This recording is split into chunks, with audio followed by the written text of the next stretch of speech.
Assalamualaikum warahmatullahi wabarakatuh. Perkenalkan, nama saya Sri Ferawati dengan NIM N1D119104, kelas genap. Saya mahasiswi Prodi Sastra Indonesia, Fakultas Ilmu Budaya, Universitas Halu Oleo. Pada kesempatan ini saya akan mempresentasikan materi tentang interferensi dan integrasi. Baik, langsung saja.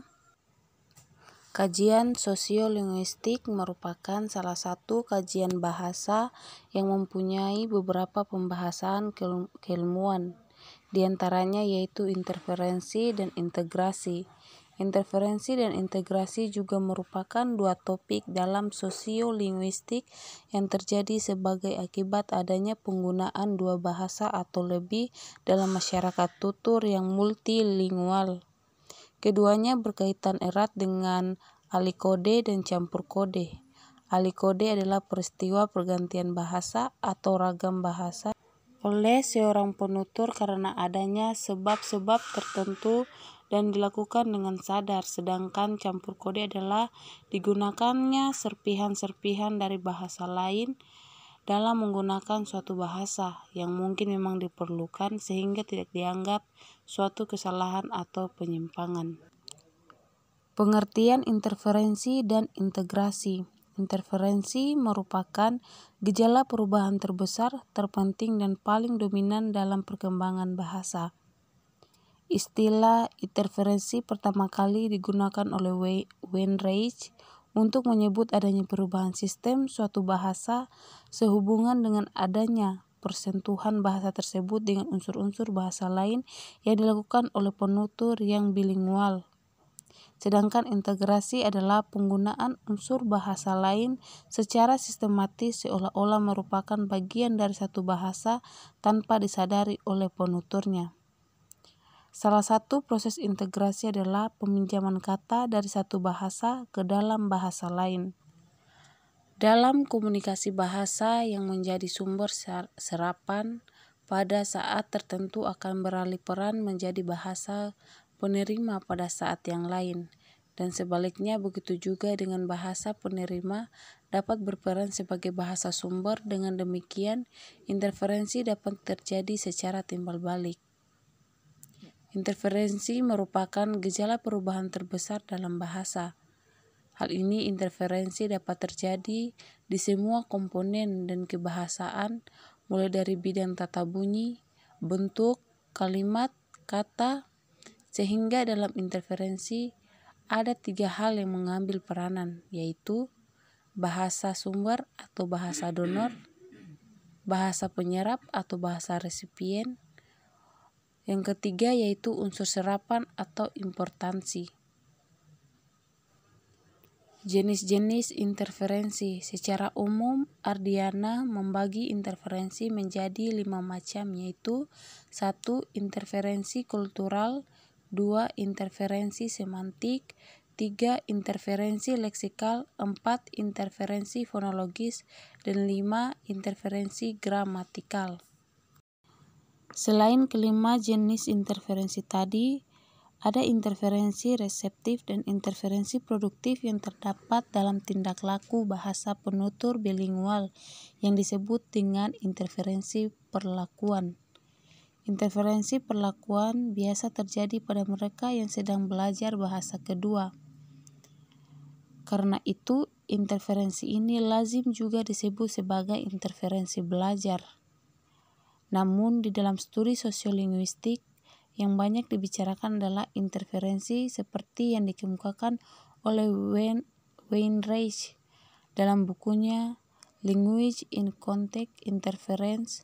Yang dimaksud oleh Weinreich adalah interferensi yang tampak dalam perubahan sistem suatu bahasa, baik mengenai sistem fonologi, morfologi, maupun sistem bahasa lainnya.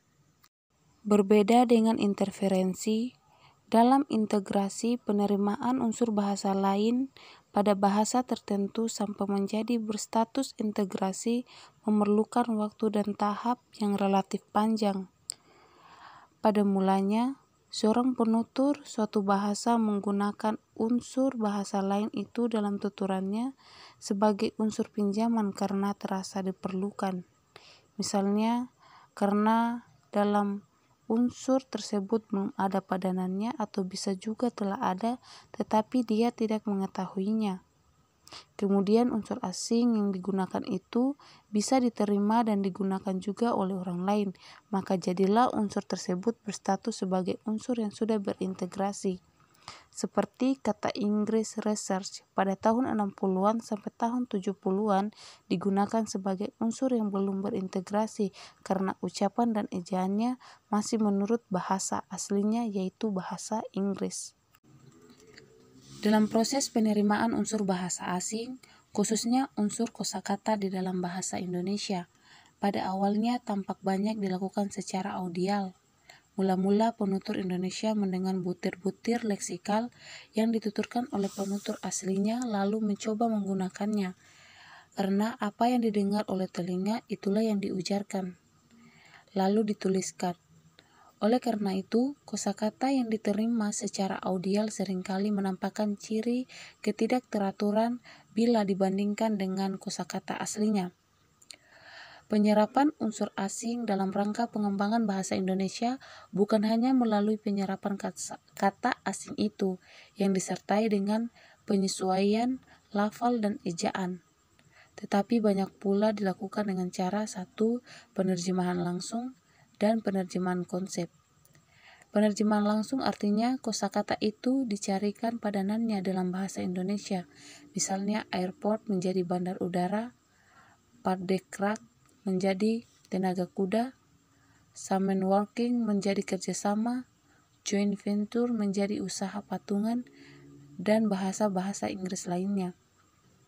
Penerjemahan konsep artinya kosakata asing itu diteliti baik-baik konsepnya, lalu dicarikan kosakata bahasa Indonesia yang konsepnya dekat dengan kosakata asing tersebut.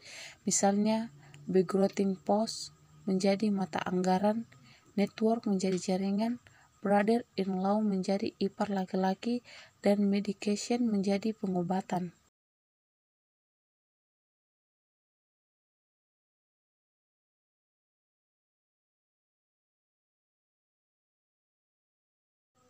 Selain dari penyerapan bahasa-bahasa asing, dalam integrasi juga ada penyerapan dari bahasa-bahasa Nusantara atau bahasa daerah. Oleh bahasa Indonesia tampaknya tidak begitu menimbulkan persoalan, sebab secara linguistik bahasa-bahasa Nusantara itu masih serumpun dengan bahasa Indonesia, apalagi penyerapannya itu terjadi dalam bidang kosakata. Kalau sebuah kata serapan sudah ada pada tingkat integrasi, maka artinya kata serapan itu sudah disetujui dan converged into the new language. Karena itu, proses yang terjadi dalam integrasi ini lazim juga disebut sebagai konvergensi. Dari penjelasan tadi, kita dapat menarik kesimpulan bahwa interferensi adalah penyimpangan penggunaan suatu bahasa yang dipengaruhi oleh kebiasaan penutur dalam menggunakan bahasa pertamanya atau bahasa ibu. Interferensi juga dapat diklasifikasikan menjadi 3 bagian, yaitu interferensi fonologi, morfologi, dan sintaksis. Berbeda dengan integrasi yang merupakan unsur-unsur bahasa lain yang digunakan dalam bahasa tertentu dan dianggap sudah menjadi warga bahasa tersebut dan tidak dianggap lagi sebagai unsur pinjaman atau pungutan. Proses penerimaan unsur bahasa asing, khususnya unsur kosakata di dalam bahasa Indonesia pada awalnya tampak banyak dilakukan secara audial sehingga tidak dianggap sebagai penyimpangan penggunaan suatu bahasa. Baik, itulah presentasi dari saya. Lebih dan kurangnya mohon dimaafkan. Wassalamualaikum warahmatullahi wabarakatuh. Sampai jumpa lagi.